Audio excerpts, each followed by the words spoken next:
Pray for the strength, oh God, this just ain't right. It's the hardest thing to say. Hey, that's gone.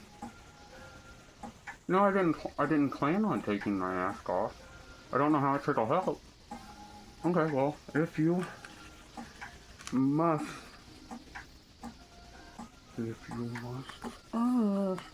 if you mustache.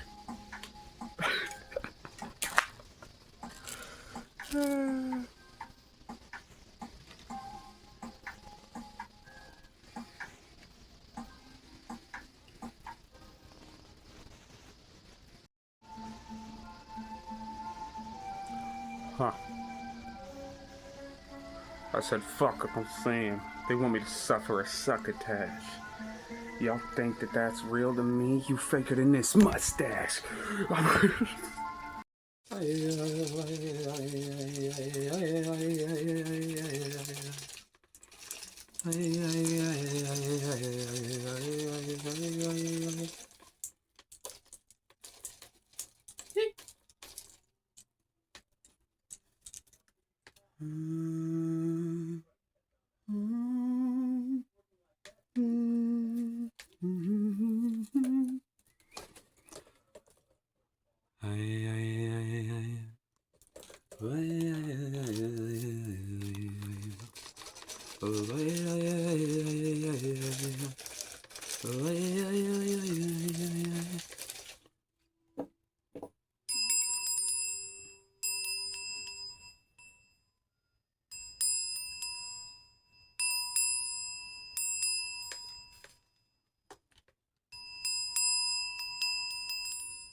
But my mind,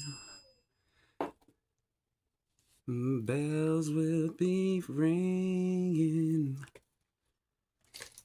Sad, sad news. Oh, what a Christmas to have the blues. My baby's gone. I have no friends. Okay, baby. So these motherfuckers. Okay. Right,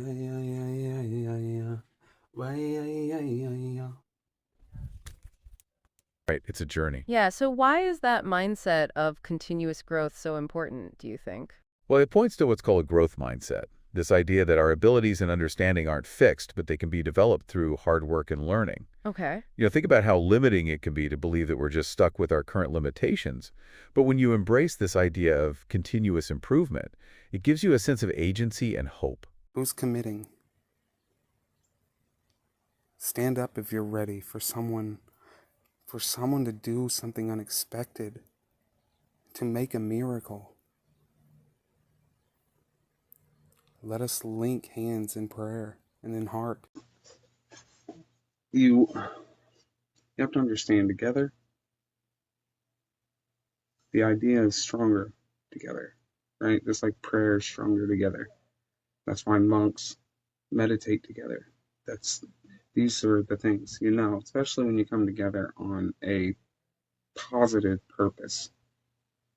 I've felt the resonance in the power of what I can do. And I like to believe that I truly am just one in us all. So if we can learn to address these parts of ourselves, if we can try to act, in a more sovereign way, in a more genuine, caring way, then the world starts to become like heaven on earth, right? That's a life worth living.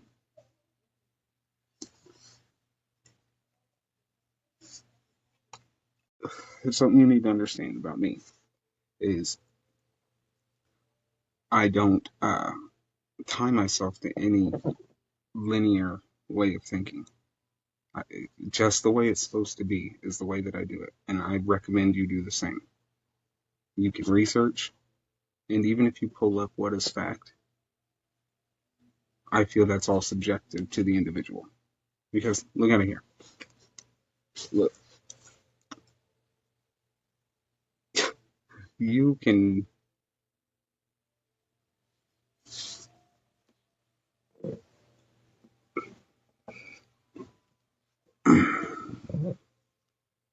you can try to teach me how to write all you want, but you're right-handed. Maybe I don't even have a right hand. So this is just like a little simple metaphor for the fact that your way is not always going to work my way. And I understand that my way doesn't always work your way. But the overall goal is the same, right? For us to be able to live, to thrive, and exist, to have freedom of thought, to question things. You know what I mean? Even ourselves. So this audit reveals the system of control is not just physics or financial, but it's linguistic. Our very language has been weaponized. Words are not just communication, they're spells that can bind us. The investigation turns to the dictionary itself, where meanings were forged like the weapons that they use against us. You see, the architects of the word. The presentation lays out its central claim basically around this proximity of these two brothers. Noah Webster and Charles Webster was no accident.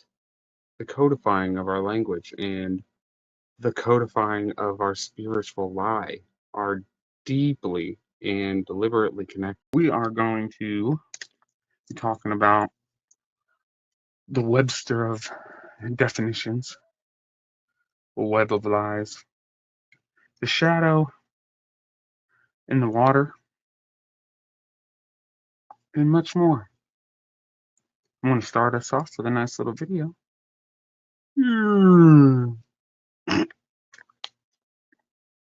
Into this. What we're about to unpack is a really personal audit of the system that the author sees as fundamentally corrupt. And this whole investigation, it doesn't start with money or with politics. It starts with the very words we use.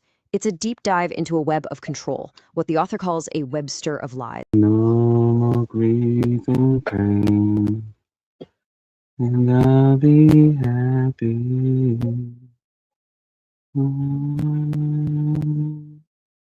Wise man said,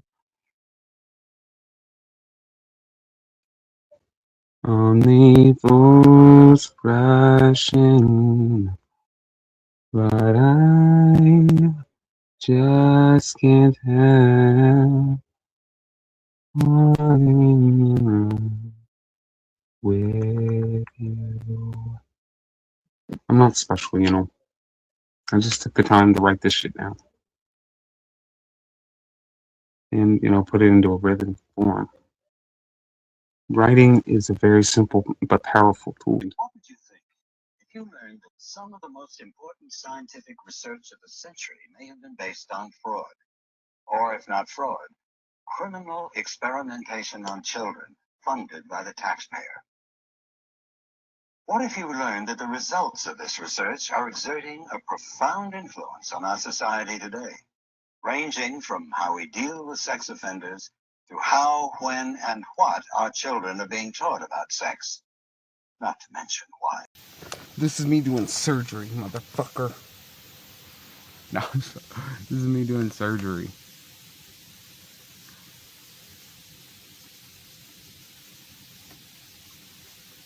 Especially on something the church often refuses to name anymore. Abuse in holy spaces. Power trips and Bible verses attached. Spiritual bypass where people say forgive before they, say that was wrong. What?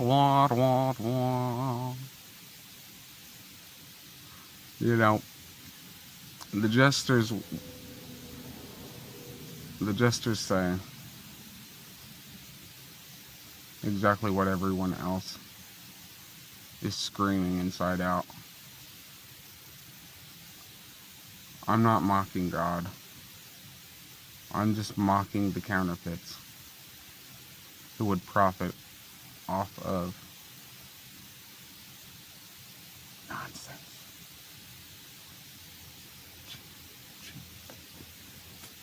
Jackpot!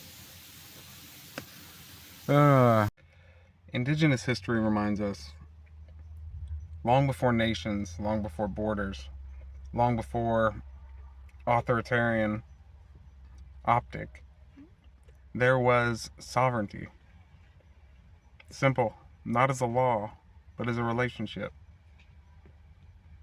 Sovereignty meant you belong to the earth. The earth belongs to no one.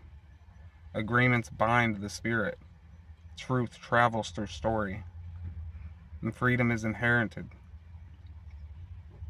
Responsibility is sacred.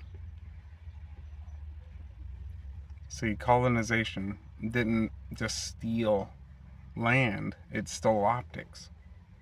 Replacing earth with property, replacing stories with statues, replacing wisdom with bureaucracy, replacing relationship with ownership.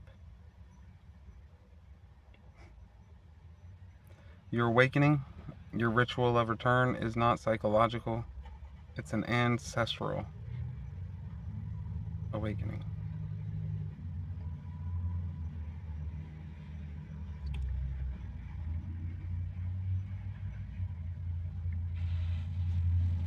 It's your remembering.